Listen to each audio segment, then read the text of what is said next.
biduhaye umwanya kugira ngo tuganire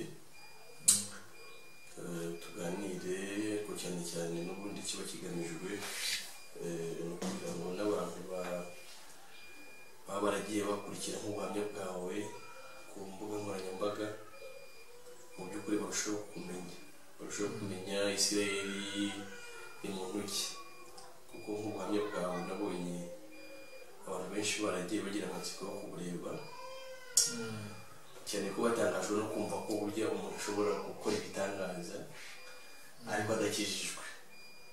Urebye nicyo kintu cyagiye kibatungura, ndetse n'abanyandikira n'abampamagara bagiye bareba ubuhamya kuri YouTube, nicyo bambaza, baravuga bati dusobanurire biriya ni biki, ese nyine koko birashoboka ko umuntu yakora imirimo n'ibitangaza nk'uko abantu bagiye babivuga n'ibimenyetso bikomeye ariko adakijijwe.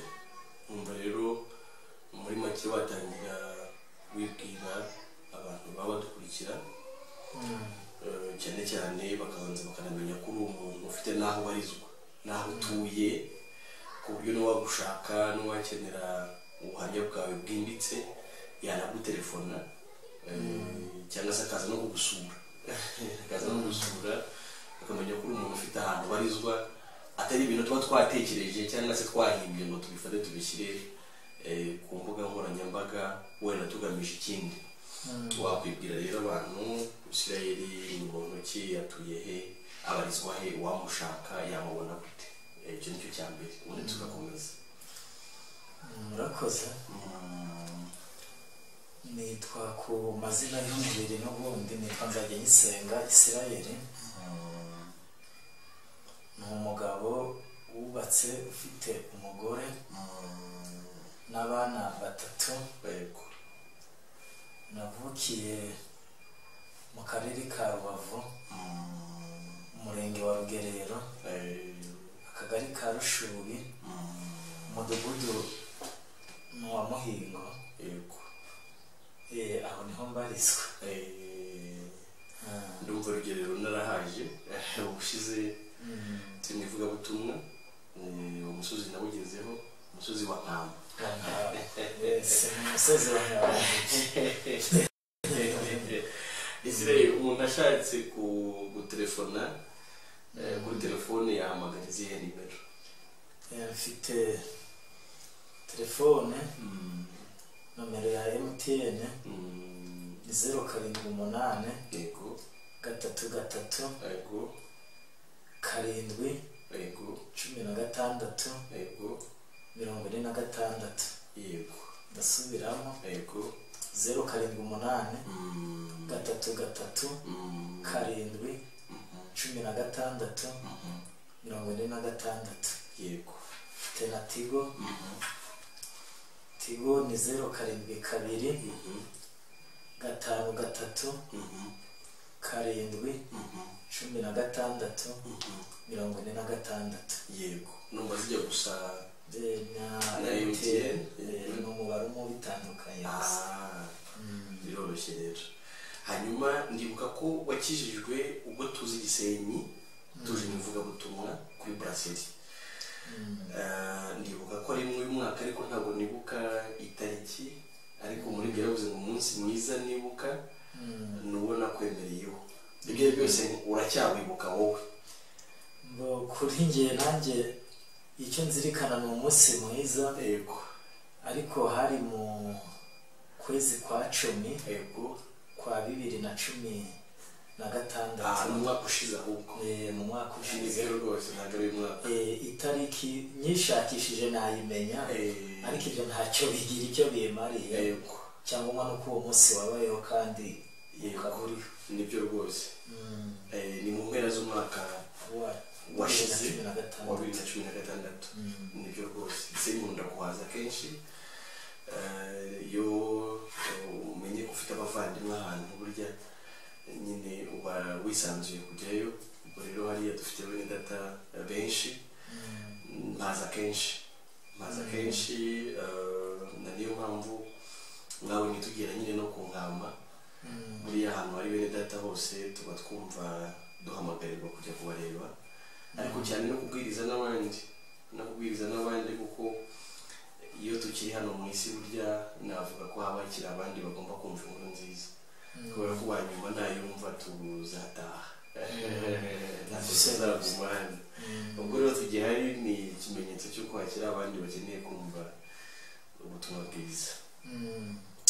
Urakoze cyane nkavuga nti se ubundi ko wari usanzwe uri umuntu abantu bita umukozi w'Imana ari nacyo hanze ahangaha abantu baba barebaho umukozi w'Imana usize amavuta ukora ibitangaza ukiza abarwayi uhanura werekwa ibyo byose barabikoraga hanyuma kuki uvuga ko wakijijwe umwaka ushize kandi isi irafite amateka mu Rwanda akomeye mucyo abantu bita umurimo w'Imana none se nyine wabihuza ute ni gute wavuga ko wari usanzwe ukora umurimo w'Imana ariko uvuga ko umunsi tukubwiriza umwaka ushize aribwo wumva nawe wakijijwe ese ubwo agakiza ni iki noneho niba ibyo wabagamo kuva kera bitaragakiza ubwo agakiza ni iki nk'umuntu kumva nawe wenda uri mu ibyo bintu wamuha nama ki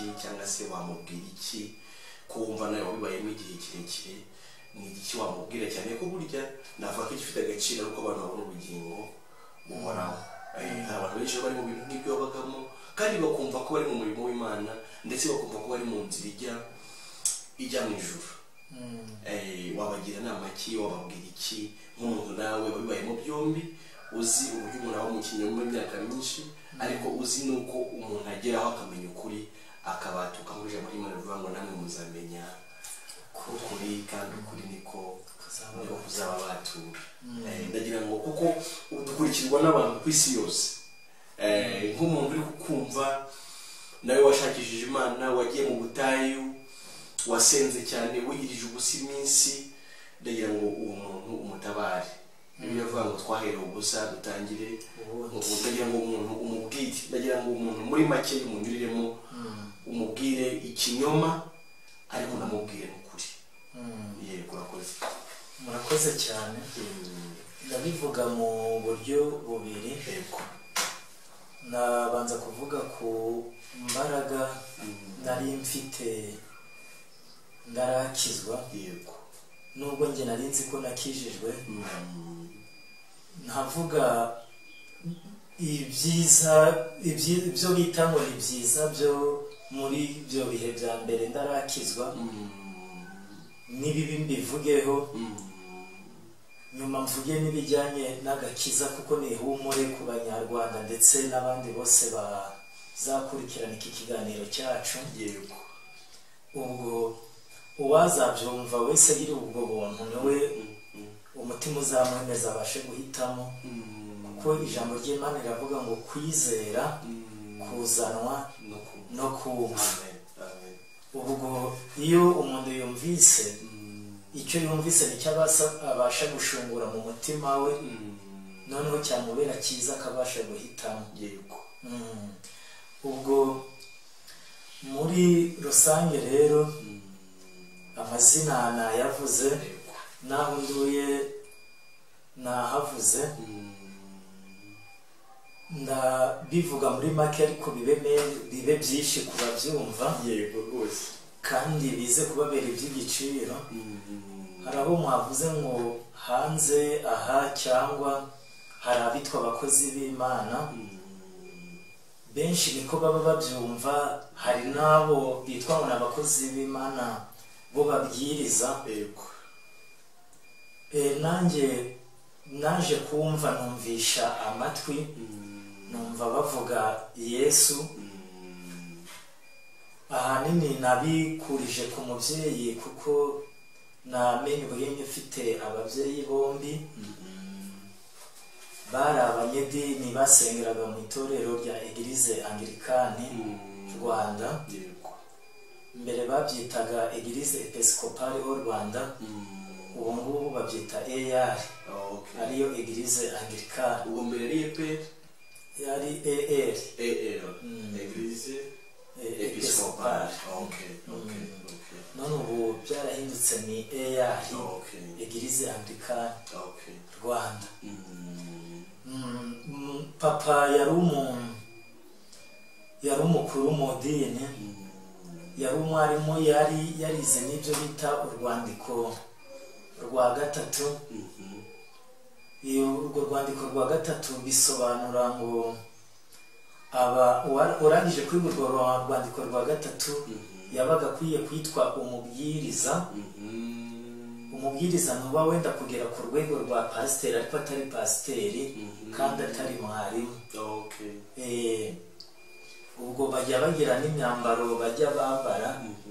Abenshi baba mu dini babatandukanyiriza ku myambaro ko buri wese aba yambaye, biba bigaragaza iranka afite niko umuntu yaje urwego agezeho. Mbo ndibwibutse nanone ku bakurikiye iki kiganiro cyacu, nubwo nivuze kuri aderesi hari akantu nasize gatoya. Iwacu ni mu Bugoyi, tuvuga Ikigoyi, ariko narwo ni ururimi rumenyekana kuko ari mu Rwanda. Uzabyumva azagerageza kugenekereza, yumvise ikitumvikana neza yakibaza. Reka urugero mu Kigoyi, ubu niba mfite kano gatabo kakagwa hasi burya, mu Kigoyi turavuga ngo karatoze. Ubu ushobora kubivuga gutya ati kiriya cyavuze ni iki, navuze ngo iki. Ubwo bazagerageza gusobanuza, ariko reka mvuge ko buriya njye mba nabyumvise. Uvuze ngo karatoze menya icyo uvuze, ariko utabyumva. Ubwo ni muri ubwo buryo akona ko muze ibyo byibukwe. Byibutse bigeze hagati, niba hari ibyatangiye bitumvikana neza ndakitabasha kumvikana. Ubwo papa rero cyane ko nanjye ndi hano, ariko mpagarariye n'abandi bashobora kugira ikibazo mu byo bumva. Ubwo icyo wavuga nkumva ntacyumvishe, ushobora kumenya ko n'undi atazacyumva, ntakigusobanuza. Nabyo ni byiza cyane. Ubwo wisanzure utuganirire kandi wumva ko tukumva neza. Yego, urakoze. Ubwo icyo utari ubwumve n'abandi bazaba bazacyumva, ubwo ndakibaza. Urakibaza tugisobanure mu bundi buryo, kuko twagenze henshi cyane, tuzi kwigana n'iby'abandi. Ubwo hari ubwo nakivuga muri icyo Kigoyi wavuga ngo ni igiki, ngavuga mu rurimi mbasha kumva. Murakoze cyane. Twari tugeze ku babyeyi b'idini, iranga umubyeyi we yari afite cyangwa se urwego yaragezeho. Ubwo yari umuntu ukomeye cyane muri icyo gihe twabagamo. Noneho nyuma umubyeyi yari umuntu wakundaga gusoma cyane, yakundaga ko n'abana bajya no mu ishuri. Ariko mu byo yasomaga byari ibyanditswe byo muri Bibiliya, ibintu bijyanye n'amagambo y'Imana, nibyo yibandagaho cyane. Nge ngakunda kuko mu rugo ni ahantu h'igiturage, mu gihe cy'asoma nkamwegera cyane. Namwegera ngumva ibyo asoma, yakundaga gusoma avuga. Noneho ibyo avuze ngabitega amatwi ngabyumva. Noneho namara kubyumva ni umuntu ufata vuba icyo usizemo, icyo unsizemo, icyo uvuze kinyinjiramo kugira ngo kizamvemo. Ni ibintu biba bitoroshye. Nasanze impano yo gufata vuba ituruka ku bumuga ngira ndibuze kubigeraho gatoya bwo kutabona. Ntabwo njya mbona neza. Abaganga bajya bavuga ko umuntu utabona akenshi yagiriye ububondo amatwi, arumva kandi akarushaho gufata vuba. Aho ngaho niho nabikuye.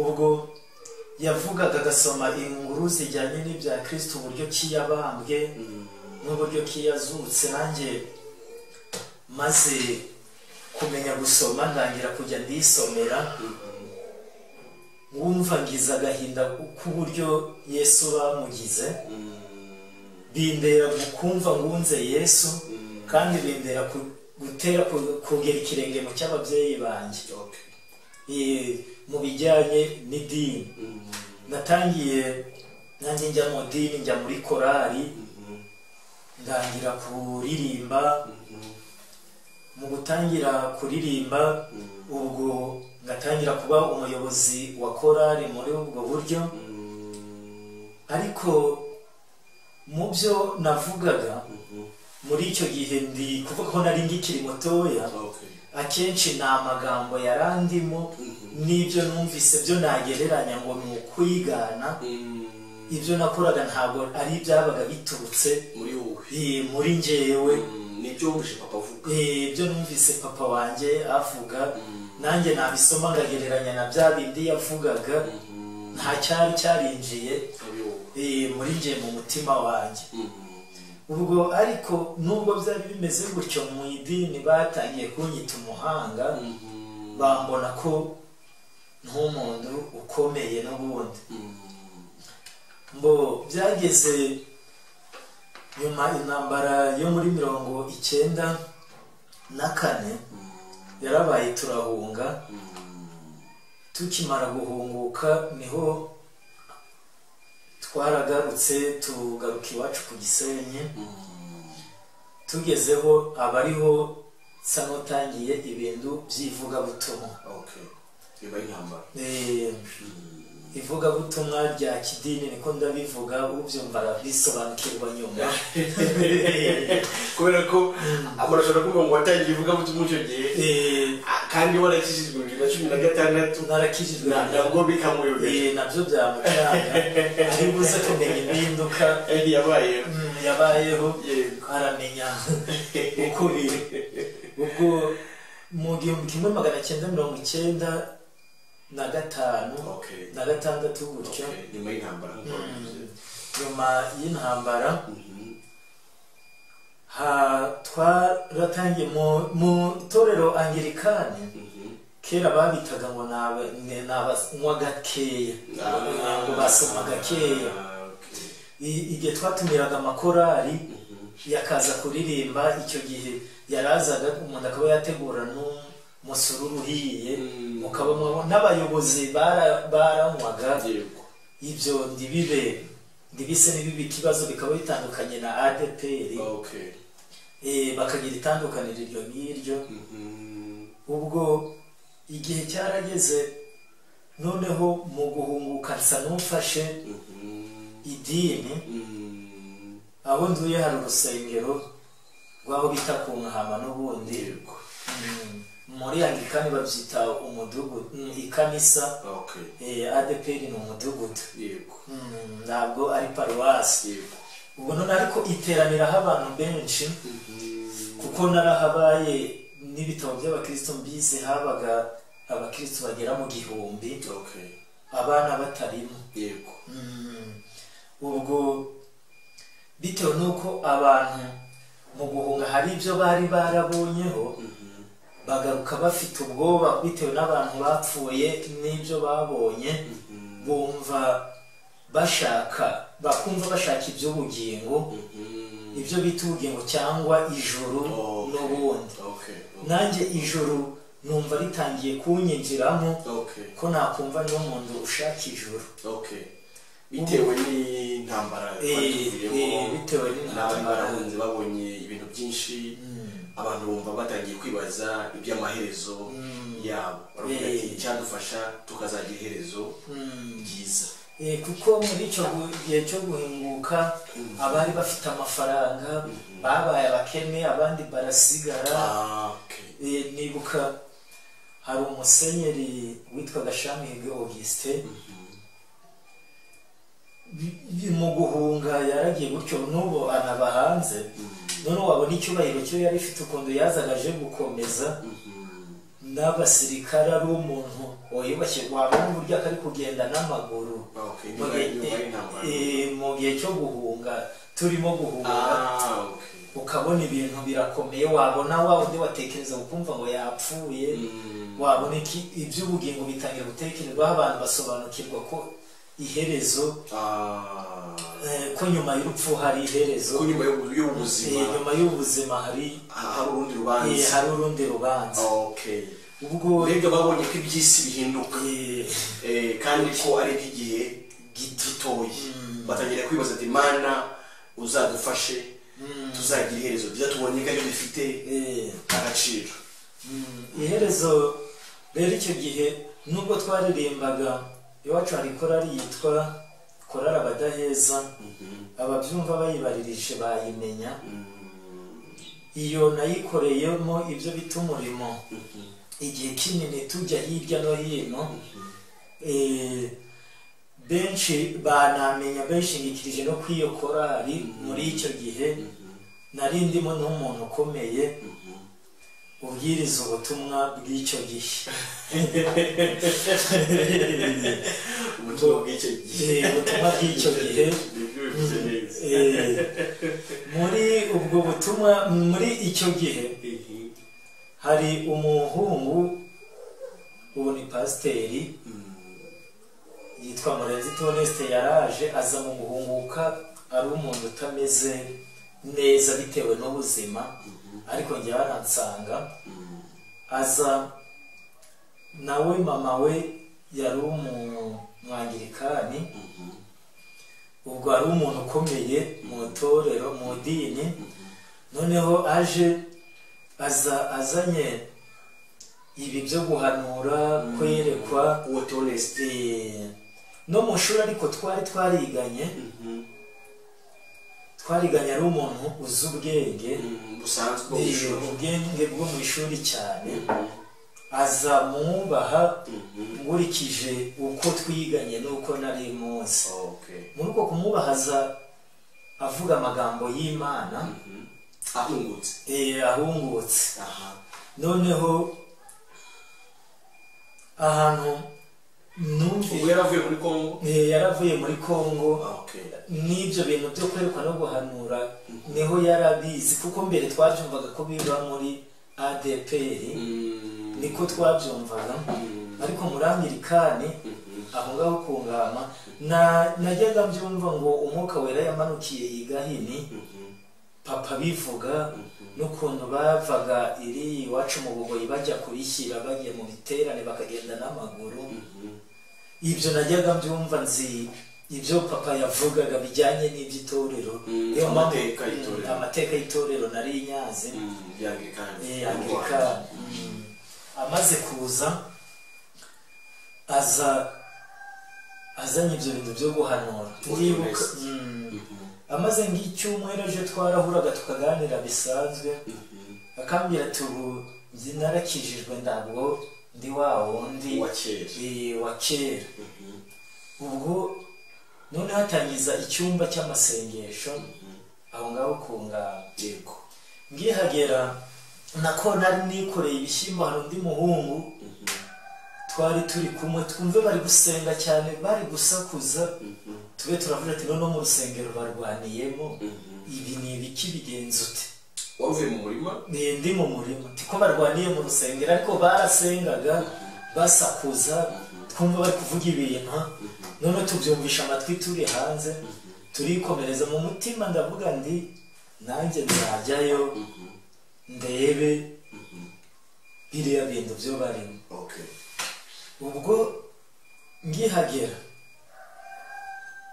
basengaga kwa gatatu, ubwo ngezeyo hari nyina wabo w'uwo mu iby'ibishyimbo wavuze, wari wavuye mu murimo byikoreye mbere? Nari mvuye kwikorera ibishyimbo, ubwo ni umunsi umwe bari gusenga, ku munsi umwe wumva rwa rusaku? Numva rwa rusaku, numvishe rwa rusaku, wifuza kuzajyayo ati ndebe ibyo baba barimo. None basengaga kwa gatatu, ufata gahunda yo kuzajyayo mu masengesho wa gatatu, uterana nabo. Ariko ku cyumweru najyaga mu misa muri Anglikani uko bisanzwe, ariko n'icyo cyumba cyari icy'Abanglikani n'ubundi. Ubwo nagiyeyo, ngezeyo hari mukuru wanjye nari mfite, ni njye mutoya wacu, mukuru wanjye yacuruzaga ibintu bino byo ku kameza by'uduconsho ubwo akaba ari njye ujya kumurangurira ibintu ahantu bita kuri Mahoko. Nari namugavuye kugavura birumvikana amafaranga 250 ya mafaranga 250 ngenda ngiye kuyagura ikabutura none ngiye kuyagura ikabutura banja 250 mbona ari ndakindu ndi busagureho ndabatereka nze nigendere ngeze imbere mbona abajura banzaniye ikabutura ya kabutura ati twihere make ati twihere 100 uyijyane ya kabutura ndayifata sinabibwiye na mukuru wanjye cyangwa ndi wo mu rugo ahubwo ikabutura nayambariyeho nta kibazo. Ubwo ngeze mu rusengero numva umukecuru umwe arambwiye ngo bituma nawe waje gusenga ngo atugomba kuyihana rero ni kuri wa muzi wa gatatu kuri wa muzi wa gatatu atugomba kuyihana ariko ubwo babahise bumfata kuko numvaga bavuga izindi ndimi numva ari ibintu bise bindera ubwo ariko mbitamenya ko ari Imana irimo ibavugiramo numva ndinye Imana noneho ndihana ati Imana imbabarire ubujura, Imana imbabarire ubusambanyi, Imana imbabarire kubeshya n'ibindi ati hari ibindi byuri gusiga ati n'ikabutura wambariyeho ntabwo ari iyawe wayiguze n'abajura. Ubwo ngimara kumva icyo ngicyo ndavuga ati iyi niyo Mana niyo nashakishaga none ubwo ndayibonye. Ubwo ahita avuga ngo waciye n'ibitoki byaswo uragenda urabigurisha aturakwiye kugenda ukamusaba imbabazi. Ndavuga nti none iyi kabutura ko nayibye ko nayiguze n'abajura none mbigenze gute? Numva bari kongorerana ati nitumubwira ngo ayitwike atashobora kuzava mu ibi by'agakiza nubwo yihanye akazava mu torowe ngo twoshya abantu ngo batwike imyenda. Arongera arabati kandi tumubwiye ngo ayisubizeyo ntiyabona abayihereza ati tumwihorere ahubwo Imana izamuremera uko azabigenza. Ngo baba muri ibyo barondora abantu numva ubwo nanjye ndihana n'icyo ndakoze n'icyo ndagize gute ariko uko siko kwihana kuko ntabwo bishira mu muntu. Ndababwira iby'uko nasobanukiwe nyuma yabo ariko ndangiye kuvuga imbaraga zo kubwiriza ubutumwa bw'icyo gihe aho zaturutse nibyo byari ngombwa ngo tumenye amateka nibyo byari ngombwa n'ubundi uko umuntu akora ibitangaza kuko nariyo sije y'icyo turiho atari yakizwa atari yasobanukirwa n'ubundi.